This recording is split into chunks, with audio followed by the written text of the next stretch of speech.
Welcome to another broadcast today. I'm just Niyi Dunmade, your certified church consultant, and I'm a certified church consultant with the Society for Church Consulting. I'm beaming this from my house, abiding by the lockdown rules in Nigeria. And so I just want to talk on something that will help you and help your church. I've shared quite a lot of videos. If you want to glean through all of them, you can do that on my page. You do that on my page, Magnicraft Consulting, and then you can do a lot of sharing for us, liking, tweeting, following on Instagram, and subscribing to our YouTube channel. This program is sponsored by Magnicraft Consulting, and then we host Monday Morning Matters every Monday just to share some good wisdom tips that will help your church navigate towards health. And so today I will be sharing something that will help the church. A lot of things is shaking the church right to the foundation. And right now, a lot of things that don't really matter will be reconsidered on the table of decision. And so COVID-19 crisis has come, and I must tell you that it's going to go. But there are lessons to learn from this COVID-19 pandemic crisis. One, our church must be willing to change if they have to survive and grow in these times we are in. One, they must be willing to change, because growth or improvement can never be done without change. It's only God that cannot change, and change is a constant thing that must happen.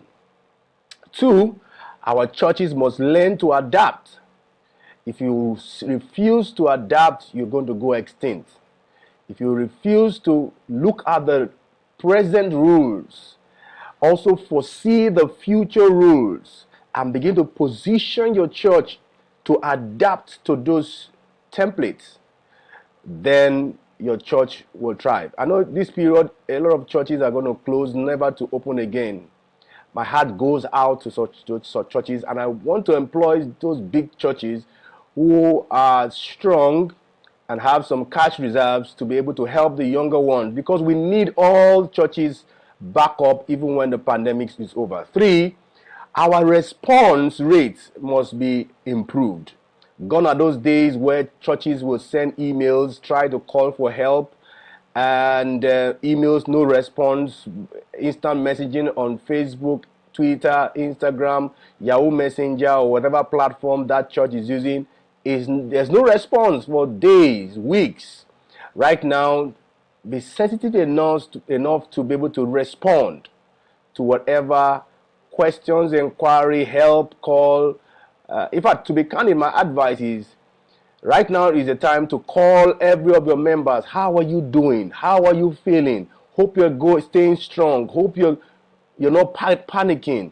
Hope you're doing well. How are your children?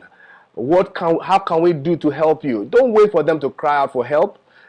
People are already crying already. And so reach out to them. And the last one has to do with evolving. The church must be positioned to evolve out of this pandemic strong. For us to get to a preferred future, we have to look at our present and how we're going to position ourselves on the long term. This pandemic has come. What are we going to do about it? Okay? The way church is done now is done differently. And I can tell you authoritatively, things are going to be different in the next 3-4 months. Okay, at least minimum of 12 weeks. So in the next 3-4 months, you have to develop your stamina, you have to develop your muscles, you have to develop your adaptive skills to be able to do church differently. A lot of people have asked and called, what should we do? How should we adapt? And I share quite a lot of things. ChurchMe app on Android is very good for community building. That's if your church doesn't have a mobile app. I know a lot of churches who are doing fantastically well, and they have mobile apps to keep the conversations going, keep the engagement going, keep the involvement going, keep the commitment going. So ChurchMe is a good tech app. You have to be able to embrace technology. You have to be able to embrace technology. If you're not a tech person, as a senior pastor, you just have to embrace technology. Get on that email and respond. Get on that video chat, on that instant messaging platform, and respond to people's comments.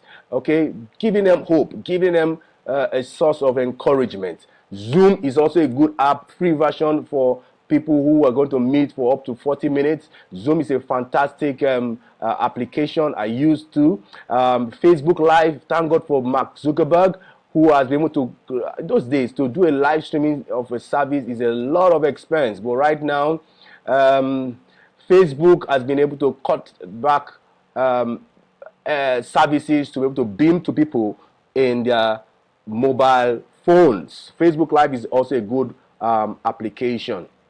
Instagram is there, Hangout, FaceTime. The person who want to do counseling for somebody, you can say, let us hook up on Skype or FaceTime or YouTube.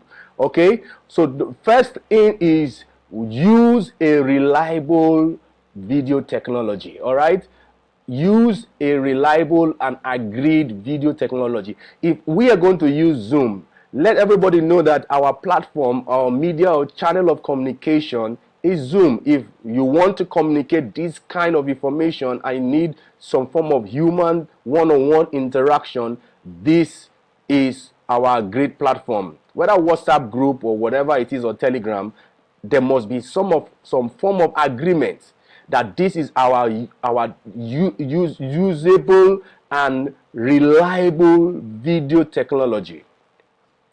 And so I shouldn't overemphasize this.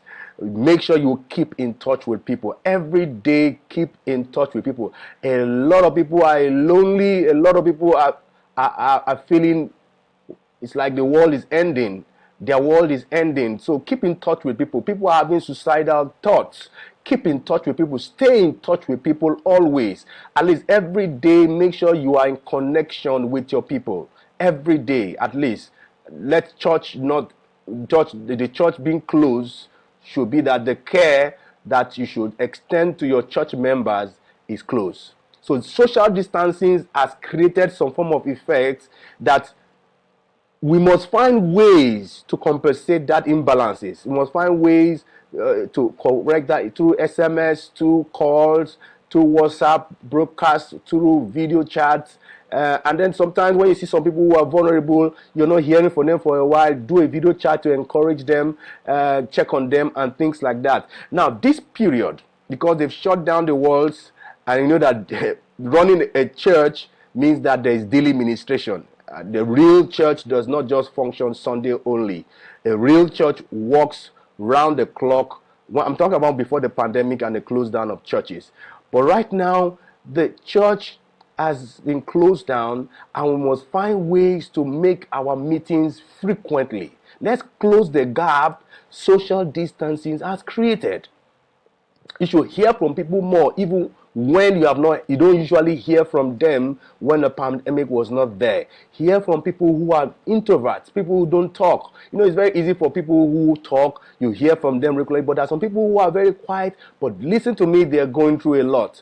So when somebody is keeping quiet too long, check on them. How are you feeling? How are you doing? How are you coping? Can I help you out? Okay, and to be candid, some of this help might not necessarily be money. It might be just engage me on the talk for the next 5 days, engage me on a therapy session in the next 3 days, and that might just, save a lot of stress, a lot of panicking, and give some people hope and be able to develop faith.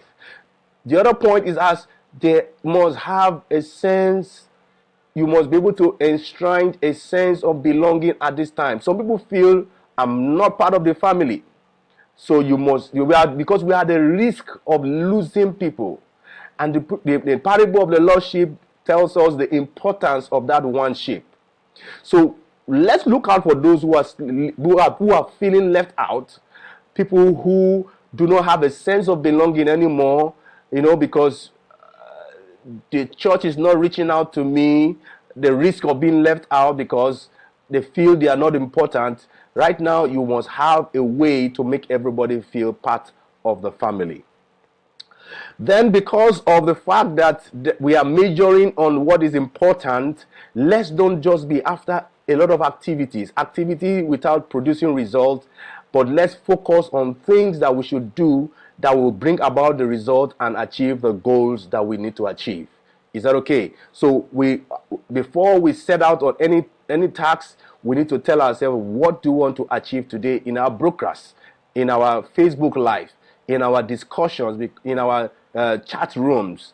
Today we want to inspire hope, or today we want to find out who is not in a high morale. Whatever the goal is, we must establish and focus on the goal for this period of time. And then, because of the closure and the lockdown of our churches, we have to be highly deliberate to compensate for whatever ripples this crisis has created for us. We must be highly intentional and deliberate to compensate for what the ripple effect of this crisis has. So let's leverage on being virtual. I'm talking on how to lead and manage a virtual church. How to lead and manage a virtual church. Church has gone from physical building, but that does not mean that church has closed. Church has gone virtual. Church has gone virtual. So we have opportunity right now to do greater things for God. I know a lot of churches whose followership have increased in a great numbers. Okay, this is the right time for us to increase our adaptability skills and do great things for God. Do great things. I agree with you. A lot of things have been disrupted. There are lessons to be learned, but let this not shrink the church. Let it make us to stand strong and stand better, to be able to affect our world for God. All right. So 4 things I know that will be affected. Okay, because of the human one-on-one relationship that is being affected, we need to find ways to adapt and see how people can have this feeling of one-on-one relationship. 2, one of the things that will be affected with this crisis is that givings will be affected, and we should take it as normal. We should not make it feel as if people are not giving. Of course, when my house is on fire, it's not for me to think about another person's house. Okay, so for me, giving will be affected, and if we're going to really twist out the effect of giving, let's emphasize more on welfare giving, and let's show that we actually care. You can imagine if a church giving out bags of rice to people. A lot of people will thought, no, I want to be part of making people smile. I want to be part of people not giving up and committing suicide. I want to be part of a cause, because the church members that are well-to-do have that money, and they all see a reason that having that money in the bank account in this period we are in does not make sense. So let's re-strategize our giving, not for just giving, but giving to make sure that we are all safe, we are all doing well, and we are also marching forward as a church. Then one of the things that will also be affected is when we do ministry. Let's see how we increase, how we do ministry, how we do outreach, and then how we create an impact for the community. All right, create an impact for the community. Let's sponsor our pages. Let's sponsor our on Instagram, and let's see how we can reach more people for God and reach more people to turn away from the wicked ways and do what is right for God. All right. So when you are running a virtual church, we need to understand that there are different virtual personalities. There are some people who will read and not respond. Okay, there are some people who will read and respond. There are some people who are not techie friendly. There are some people who are techie friendly. We need to understand that there are different virtual personalities. It's not like day-to-day social intelligence or emotional intelligence. Okay, people are watching and they are processing things differently from when they are real life listening to you in a church service. We must also find ways to get people to stay connected and focus on what is the day of the. Of course, if you're on Facebook Live, there's a way you can do data management. Instead of streaming your HD all out data, you can reduce the pixel and be able to save data and then stay. Because I know a lot of people, when it's the beginning of the service, they don't hook up the service. They try to save their data to be able to watch the word of God. But to be candid, the opening prayer, the praise and worship, the encouragement or the missions prayer, they are also very good. So we can use that data management skills on Facebook Live to be able to reduce your pixel, hear the voice, and of course your streaming will be very, very good, and then you'll be able to partake in the whole service. Then also, we don't want to overemphasize that our response virtually must be prompt. Must be prompt, and you can also verify all these things from the back end on Facebook analysis. Your promptness to respond to people's chats must be prompt. Your response to people's emails must be prompt. Your response to people's SMS must be prompt. Because at this rate, we cannot be spending 5 days to respond to an email. That's if at all there's a response. You must be prompt with response. And then when you're having your virtual church, allow people to have the emotions. They will talk down on whatever you have to say. Allow it. Allow for informal conversations. Allow for emotions. They are human beings. Don't shut them up. Don't control them. Okay? Allow for emotions. Allow for people to cry. The fact that they are crying does not mean that you're not crying. You're better in faith. Okay? So allow for emotions so that people can feel that they are still human beings. Because one thing about virtual church is that you can be left out that you are not a human being anymore. But allow for emotions so that everybody feels that, okay, we need to pray together. We need to stay together. We need to be together. And we need to encourage ourselves again, despite the COVID-19 crisis. Is that okay? So virtual church is the way to go. And let's see how we make ourselves mentally strong, avert any possible suicide, avert any possible loneliness of our church members, get everybody on board, get everybody involved, and that will help us to stay strong as a church. So virtual means that your communication will be digital, your leading the church will be virtual, digital, your managing the church will also be digital. So if you're analyzing your Facebook viewership inside at the back end, you need to be able to see that you are managing emotions, you are managing people's perceptions, you are managing people's preferences, and then that will also help you to see how you're going to focus help on the right quarters so that people do not get the heat of this crisis. Is that okay? And lastly, I'll go into another sector which has to do with what is your post-COVID-19 plan as a church? Don't wait till when the crisis is over for you to start thinking of what to do. How do you get the church back to norm? Because right now, this is not the norm. And then if you look, if this thing stays between 12 weeks or 3 or 4 months, people might think that this is a norm. We should not leave this kind of operations or how we do virtual church. But we should find what is a plan. How do we prepare? Because the truth about it is that what creates more panic is because of lack of preparation. And then one of the things I also tell when a church is not healthy, to create panic. If a church is healthy, my church has covered that, because it's a vital sign we look at as church consultants, which is called weak in cash reserves. If you don't have the cash reserves to sustain and survive, especially in the times of storm and crisis, you're sure going to panic. You can be preaching faith, but if you don't have a good cash reserve, people will feel it in your voice that you don't have cash reserves, and that's why you're pumping faith in a panicking world.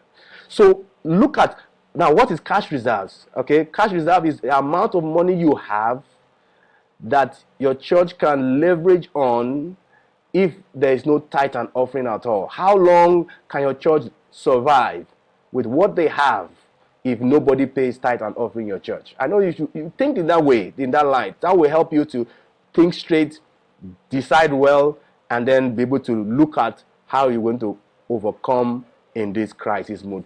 Okay, now the post-plan COVID-19 era must also bring to the table, because the crisis has made us to major on what is major and then leave out what is not necessarily important. So we need to tell ourselves, what are the things that are really important? What are the things that are really, really, really necessary? Like speaking the truth, the word, all right? They are constant. But then there are other things that are variables to me, okay? Like methods, how we do church. Those are things that will change. So, and those can also be changed, okay? So what are the constants? What are the importance? What are the necessary things that we need to abide in a post COVID-19 plan, all right? Then let people know the reasons why we are doing what we are doing right now, okay? And let them also know why we have to move from what is the norm because of the crisis away into something that we have to adopt so that church can be back to what it should be in terms of discipleship, evangelism, community impact, because away from the effect of social distancing, because people need to also get back to shaking hands without them not having the mindset that somebody is going to be infected with the virus, coronavirus. All right, so that is what I want to share with you. I want to make it short so that you can get some good tips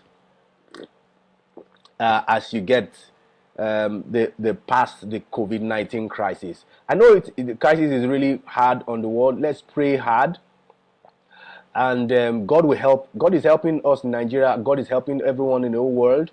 But I know that we are going to come out strong. We're going to come out better. The church will come out better. I know it. The church will come out better. And then we're going to seize the greater opportunities to do great things for God. All right? Great things are going to happen in these end times. Great things are, in as much as we are hearing all these bad things, that's when the light will shine brighter. You know, when the darkest time of this world is getting darkest, that's when the light is going to shine brightest.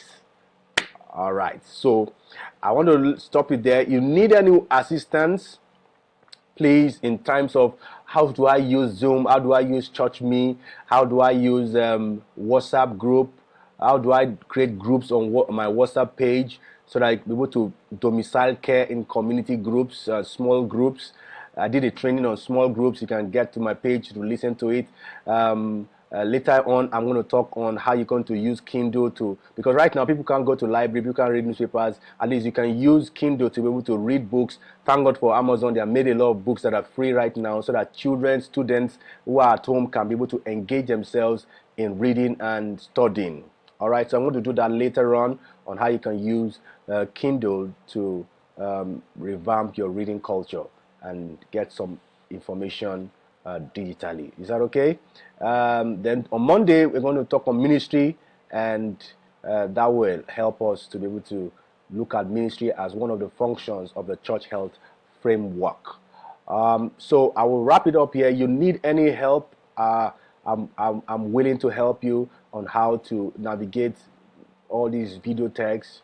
And then another thing is, when you are using all these video texts, find ways at which you're going to still use those mediums to disciple, do Bible studies. Okay, the reason for this panic is also that there is no depth in some people. All right, so do Bible studies, find ways to do discipleships. Okay, we can still do evangelism, because one of the things that I found out is that receptivity is very high right now because everybody is looking up to God. So let's take advantage of preaching the gospel, because it's very easy for us to be able to embrace God right now that there's a crisis than when we had resistance, when everything was very good. It's okay. So reach out to me and I'll be able to help you out. I'm trying to see if I can get out my contact details. Okay, there's it. All right.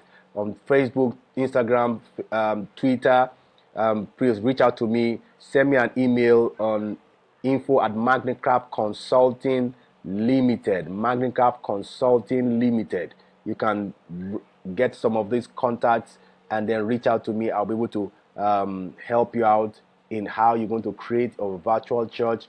At least right now, your staff should have a WhatsApp group.